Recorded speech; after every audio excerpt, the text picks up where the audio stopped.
Welcome to Jega Usha vibes. இன்றைக்கி வந்துட்டு மார்னிங்கே வந்துட்டு வியானுக்கு வந்து கொஞ்சம் லேசி ஆகிடுச்சு. ஸோ லேசி மார்னிங்னு சொல்லலாம். அவனுக்கு வந்துட்டு ஸ்வீட் பொட்டேட்டோ வந்துட்டு நல்லா வந்துட்டு வேக வச்சு அதை வந்து ஒரு நீளமாக ஒரு மாதிரி இது மாதிரி போட்டு ஒரு சிலதெல்லாம் கொஞ்சம் ரவுண்டாக அந்த மாதிரி கொஞ்சம் ஃபிங்கர் ஃபுட்டு மாதிரி அவனுக்கு வந்து கொடுக்கறதுக்கு மாதிரி நான் செட் பண்ணி கொடுத்துட்டேன் அவனுக்கு மார்னிங்கே. ஸோ ஸ்வீட் பொட்டேட்டோ தான் வந்துட்டு மார்னிங் நான் செஞ்சுருக்கேன். அவனுக்கு கொஞ்சம் லேசாக கோல்டு இருக்க மாதிரி இருக்குது. அதனால வந்துட்டு அவனுக்கு வந்துட்டு ஆஃப்டர்நூன் வந்துட்டு வெறும் ரச சாதம் தான் செய்ய போகிறேன். ஸோ ரச சாதம் எப்படி செய்கிறது என்ன ஏது அப்படின்றத வந்துட்டு நான் ஆல்ரெடி வீடியோவில் போட்டிருக்கேன்.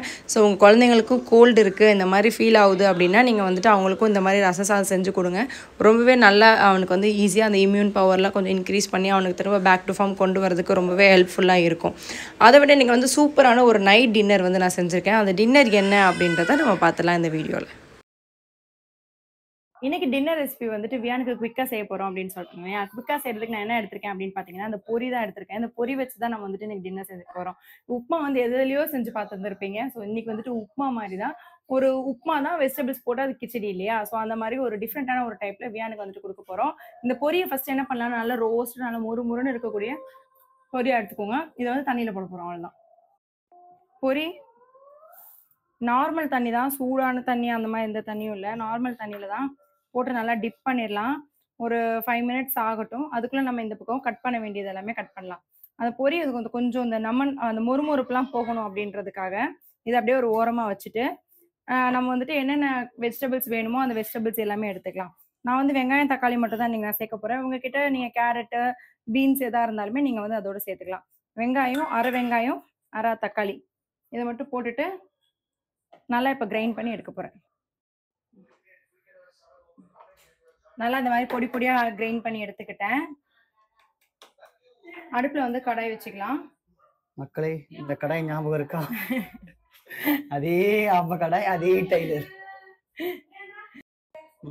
இந்த மாதிரி தண்ணியில் போட்டதுமே இது வந்து இது போயிடும் இல்லையா. ஸோ இதை வந்து நல்லா அப்படி புழிஞ்சு ஒரு பவுலில் எடுத்து வச்சுக்கலாம். 5 நிமிஷம்லாம் ஆகாது. ஒரு 1 to 2 மினிட்ஸ் ஆகும் இந்த முறுமுறுப்பு போகிறதுக்கு. அவ்வளோதான். அடுப்பில் கடாய் வச்சாச்சு. எண்ணெய் ஊற்றிக்கலாம். கொஞ்சமாக எண்ணெய் நெய் எதனாலும் சேர்த்துக்கலாம். எண்ணெய் கொஞ்சம் சூடானது கொஞ்சமாக வந்துட்டு கடுகு,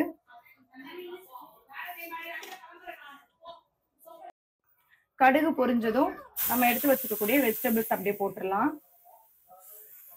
வெஜிடபிள்ஸ் எடுக்கல, வெங்காயம் தக்காளி தான் எடுத்துருக்கோம். சரி, வெங்காயம் தக்காளி நிறைய பேர் வெஜிடபிள்ஸ் எடுப்பாங்க இல்லையா. இங்கே இல்லை, கேரட் ஃப்ரெஷ்ஷாக இருந்தால் கண்டிப்பாக ஆட் பண்ணியிருப்பேன். நல்லா மிக்ஸ் பண்ணிக்கலாம். கொஞ்சமாக மஞ்சத்தூள், மிளகு, சீரகம் வறுத்து அரைச்சி வச்சிருக்க பவுடர் இதை மட்டும் ஆட் பண்ணிட்டு நல்லா மிக்ஸ் பண்ணிடலாம். இதை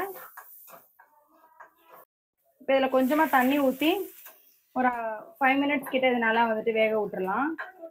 5 மினிட்ஸா நீங்கள் என்ன கேள்வி கேட்காதீங்க. ஒரு 2 மினிட்ஸ்.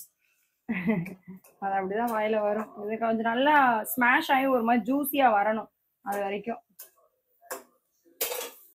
இந்த மாதிரி கன்சிஸ்டன்சியில் வந்ததும் நம்ம எடுத்து வச்சுக்கக்கூடிய பொரியை வந்து அப்படியே ஆட் பண்ணிடலாம். ஆட் பண்ணி நல்லா மிக்ஸ் பண்ணிடுங்க. நல்லா இதை மிக்ஸ் பண்ணிட்டு ஒரு 2 to 3 மினிட்ஸ் கழிச்சு நம்ம அப்படியே இறக்கிடலாம். பொரி ஆல்ரெடி நல்லா நமத்துருச்சு, அதனால எந்த பிரச்சனையும் இல்லை. குழந்தைங்க இந்த இது சாப்பிட மாட்டாங்க அப்படின்னா நீங்க வேணும்னா நல்லா கூட மசிச்சுக்கலாம். அவ்வளவுதான். சூப்பரான ஈஸியான ஒரு டின்னர் ரெசிபி வந்து உனக்கு தான் கொஞ்சம் சூடா இருக்கு. டின்னர் ரெசிபி வந்து ரெடி ஆயிடுச்சு. ஸோ கண்டிப்பா நீங்க உங்க குழந்தைங்களுக்கு செஞ்சு பாருங்க. என்ன தங்கம். ஸோ நீங்களும் கண்டிப்பாக உங்கள் குழந்தைங்களுக்கு இந்த ரெசிபி ட்ரை பண்ணி பாருங்கள். எப்படி இருந்துச்சுன்னு எனக்கு மறக்காமல் கமெண்ட் சொல்லுங்கள். இதே மாதிரி சூப்பரான ஒரு எம்மியான ரெசிபிக்கு மறக்காமல் ஜெகா உஷா வைப்ஸை சப்ஸ்கிரைப் பண்ணிக்கோங்க. வியான் வந்து ரொம்பவே ஆர்வமாக இருக்கான். அவனுக்கு ரொம்பவே பிடிக்கும். பை பை பாய்.